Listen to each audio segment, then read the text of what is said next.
दर्शकों, बहुत सारे लोग मौन का महत्व नहीं जान पाते। उन्हें मौन रहना तो होता है, लेकिन वह रह नहीं पाते। शांत व्यक्ति को देख सभी लोग उसकी ही तरह बनना चाहते हैं। इसलिए आज की कहानी हमें शांत कैसे रहना है और शांत रहने के हमारे बुद्धि को फायदे क्या होते हैं, इसके बारे में है। दोस्तों, कहानी की शुरुआत कुछ इस प्रकार होती है। पहली कहानी, बोलना ही हमें अपने भीतर की ओर लौटने नहीं देता। आश्रम के सभी बच्चे जब दूसरे कामों में लगे होते थे तो एक बच्चा एक कोने में बैठा चुपचाप अपने आप में खोया रहता था। वो अक्सर किसी से ज्यादा बात नहीं करता था। आश्रम की सभी जिम्मेदारियां पूरी करने के बाद जहां सभी बच्चे पूरे दिन की घटनाओं की चर्चा करने लगते हैं, वहीं पर वो शांत रहने वाला बच्चा एक बरगद के पेड़ के नीचे बैठकर ध्यान करने लगता। सभी बच्चों को आश्चर्य होता था क्योंकि उसका कोई दोस्त नहीं था। वो अवसर आश्रम में अकेला ही घूमता रहता था। ये देखकर उसके गुरु को बड़ी प्रसन्नता होती थी। उसे लगता था कि कोई तो है आश्रम में जो मौन यानी कि चुप रहने की ताकत को समझता है, उसके महत्व को समझता है।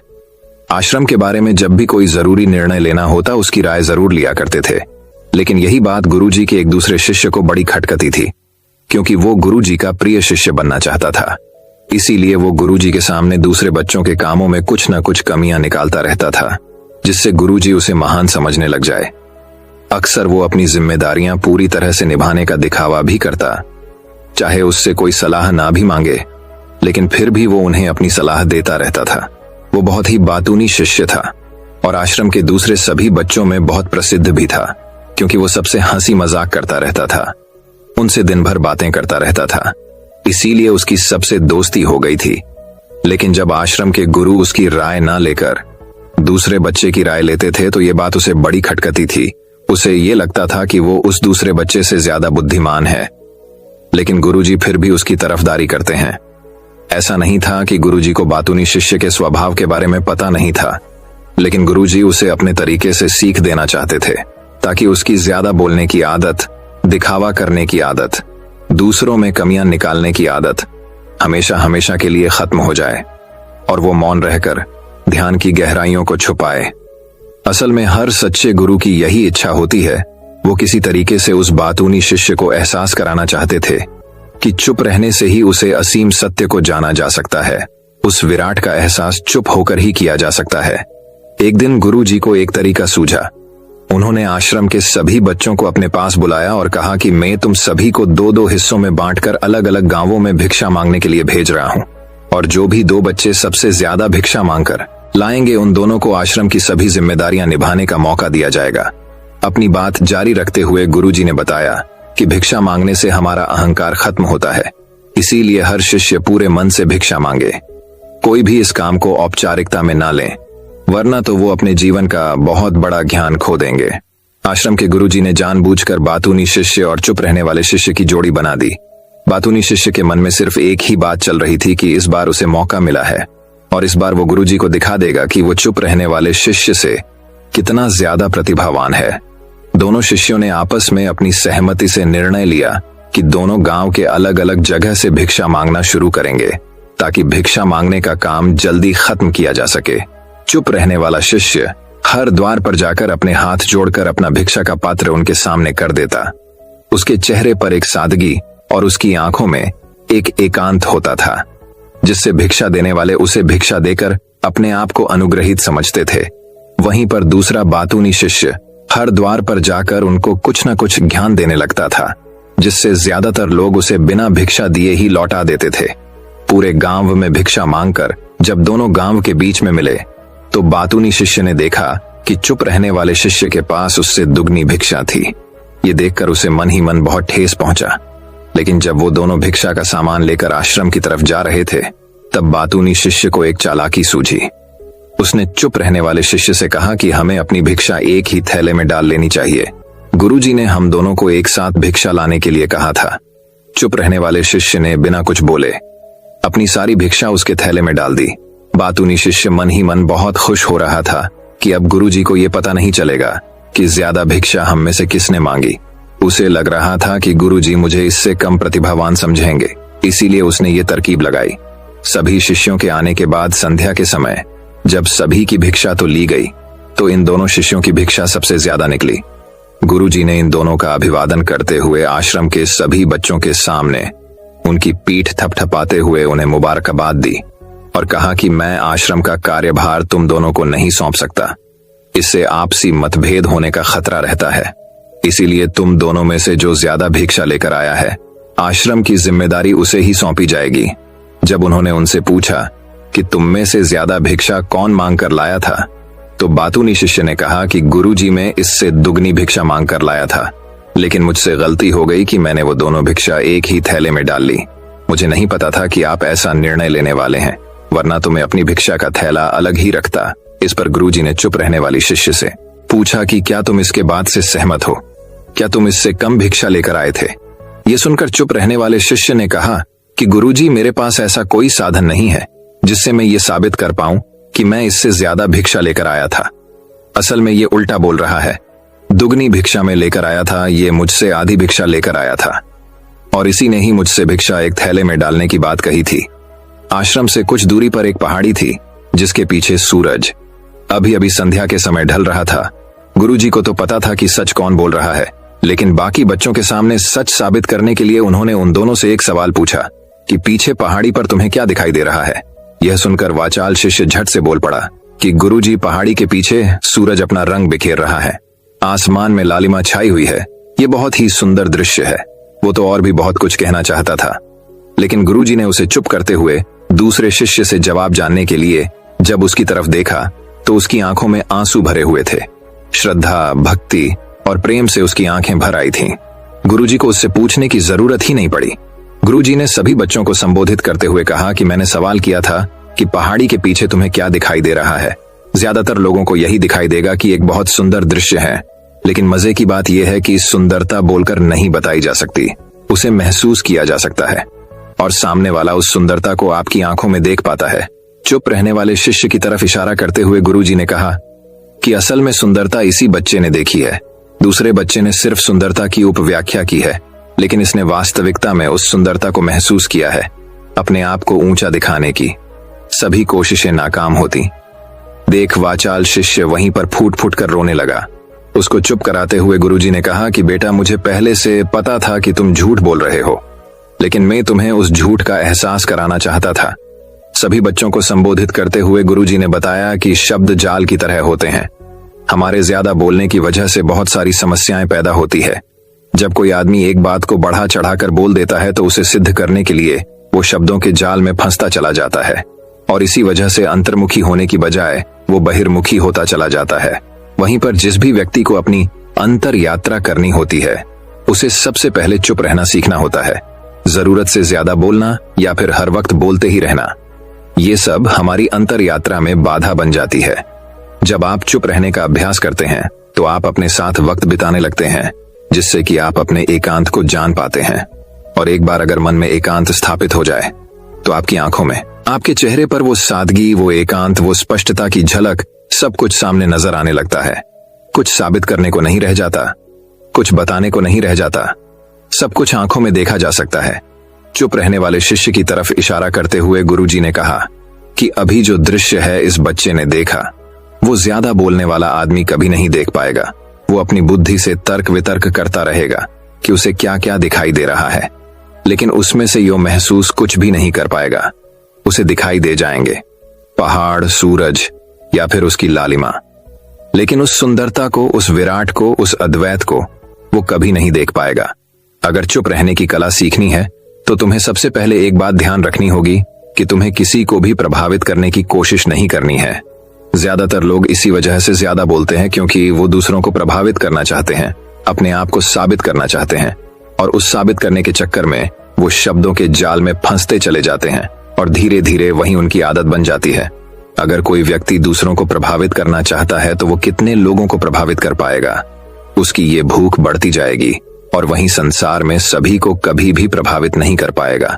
इसलिए यह समझने की बात होती है कि बहिर्मुखी होने की बजाय हम अंतर्मुखी होकर अपने आप को समझ सकते हैं।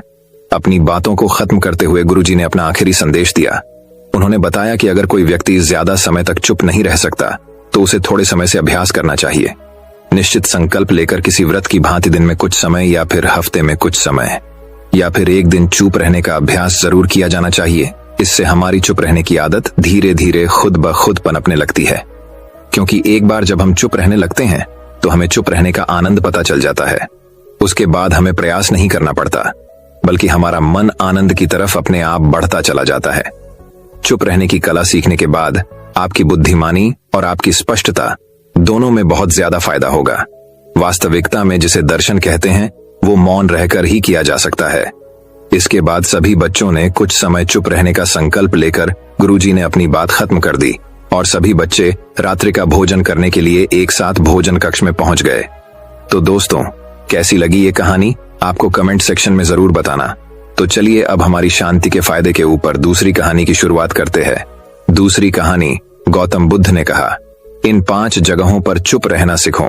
जो लोग बुद्धिमान हैं वह यह जानते हैं कि शब्द हथियार की तरह होते हैं, जिनसे किसी को भी बचाया जा सकता है या किसी को भी मारा जा सकता है। अब आप सोच रहे होंगे कि शब्दों से किसी को मारा कैसे जा सकता है, तो जरा सोचिए। ज्यादातर आत्महत्याओं के पीछे किसका कारण होता है? किसी के पति ने कुछ कहा, किसी के पिता ने कुछ कहा और उन लोगों ने आत्महत्या कर ली। ये आत्महत्या किसके कारण हुई? वो पीड़ित के मन को इतना दुखी कर गए कि उसके मन से वो दुख सहना और ज्यादा बर्दाश्त करना नामुमकिन हो गया और इसी वजह से उन्होंने आत्महत्या कर ली। ऐसे ही आपके शब्द किसी को नया जीवन प्रदान कर सकते हैं। जब कोई आदमी उदास होता है या दुखी होता है तो आपके शब्द उसमें एक नया जोश, एक नया उत्साह भर सकते हैं और एक हारा हुआ आदमी अपने जीवन में एक नई शुरुआत कर सकता है, सिर्फ शब्दों के माध्यम से, हमारी वाणी के माध्यम से। तो अब तक आप ये तो समझ ही गए होंगे कि हमारे शब्द हमारे जीवन को किस तरह निर्धारित करते हैं।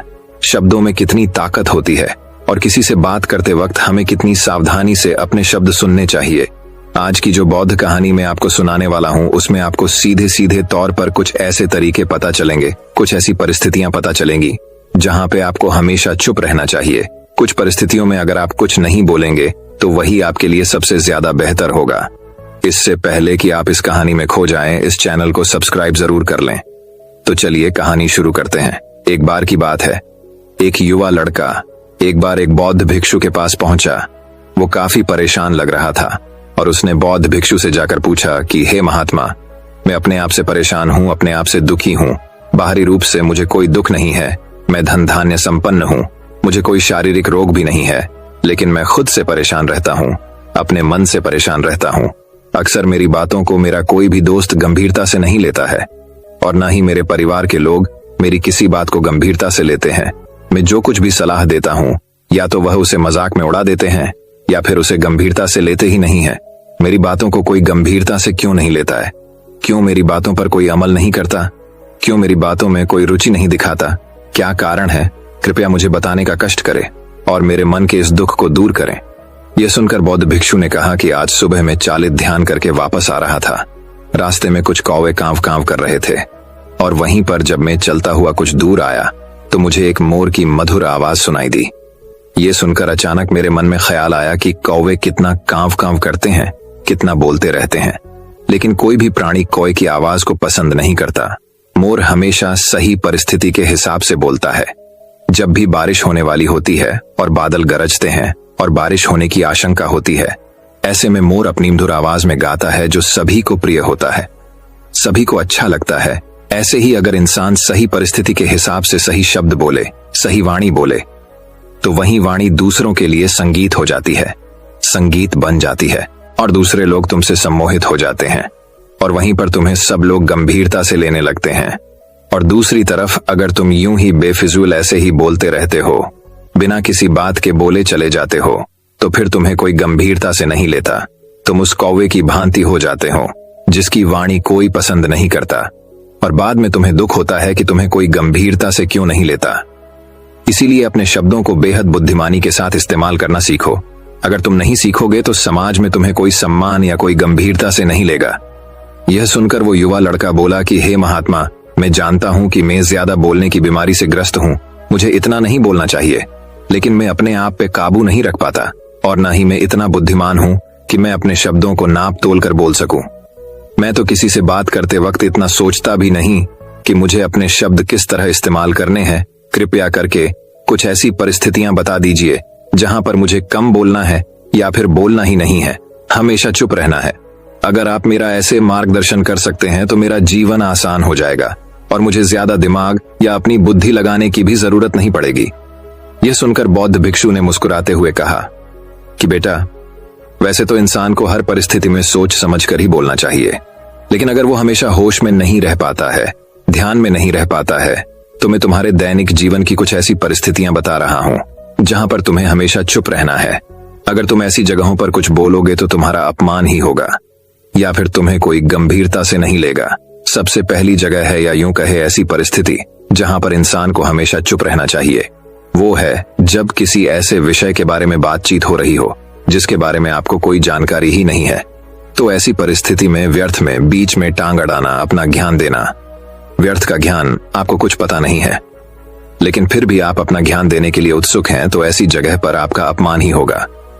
जरा तुम खुद सोचो, जब कोई बीमार आदमी अपनी बीमारी के बारे में चर्चा कर रहा हो और आपको उस बीमारी के बारे में कोई भी ज्ञान नहीं है, लेकिन फिर भी आप व्यर्थ में, बेकार में उसे ऐसी ऐसी औषधियां बता रहे हैं जिनका उसकी बीमारी से कोई तालमेल ही नहीं है, तो ऐसे में आप अपनी प्रतिष्ठा अपने हाथों से खो रहे होते हैं और आपको पता ही नहीं होता। ऐसी परिस्थिति में आदमी को हमेशा सुनना चाहिए। ध्यान से सुनना भी एक कला होती है। अगर आप सुनने का दिखावा करेंगे तो कहीं ना कहीं सामने वाले आदमी को यह एहसास हो जाता है कि ये मेरी बात पूरे ध्यान से नहीं सुन रहा है। इसीलिए जब आपको किसी विषय के बारे में पूरी तरह से जानकारी ना हो तो वहां पर केवल अपने कान लगाना ही ज्यादा महत्वपूर्ण होता है, ज्यादा जरूरी होता है। आप उस इंसान की बातें ध्यान से सुन सकते हैं और इसी बीच आप दोनों के बीच एक संबंध पैदा होगा और उस संबंध सच्चा होगा क्योंकि आपने उसके बात को बड़े ही ध्यान से सुना है और इस बात का पता सामने वाले को भी होता है। तो हम बिना कुछ बोले सिर्फ सुनने मात्र से किसी को अपना दोस्त है, अपना मित्र बना सकते हैं। इस बात को हमेशा ध्यान में रखना। दूसरी जगह जहां इंसान को हमेशा चुप रहना चाहिए वो है खाना खाते वक्त खाना। इंसान को हमेशा चुप रहकर खाना चाहिए, मौन रहकर खाना चाहिए। महात्मा बुद्ध और उनके भिक्षु हमेशा चुप रहकर भोजन करते हैं, शांत भाव से भोजन करते हैं, परिपूर्ण होकर भोजन करते हैं, पूरी तरह से करते हैं, एक एक टुकड़े का स्वाद लेकर भोजन करते हैं। और ऐसा भोजन जब आपके शरीर में पहुंचता है तो वो आपके अंग अंग तक ऊर्जा पहुंचाता है। अक्सर हम भोजन करते वक्त कुछ ना कुछ बोलते रहते हैं, कुछ ना कुछ सुनते रहते हैं, लेकिन मौन रहकर पूरा स्वाद लेकर उस भोजन को कभी नहीं करते। हम उस भोजन को करते वक्त आधे अधूरे ही रहते हैं और इसीलिए हमारा शरीर रोगों से ग्रस्त हो जाता है।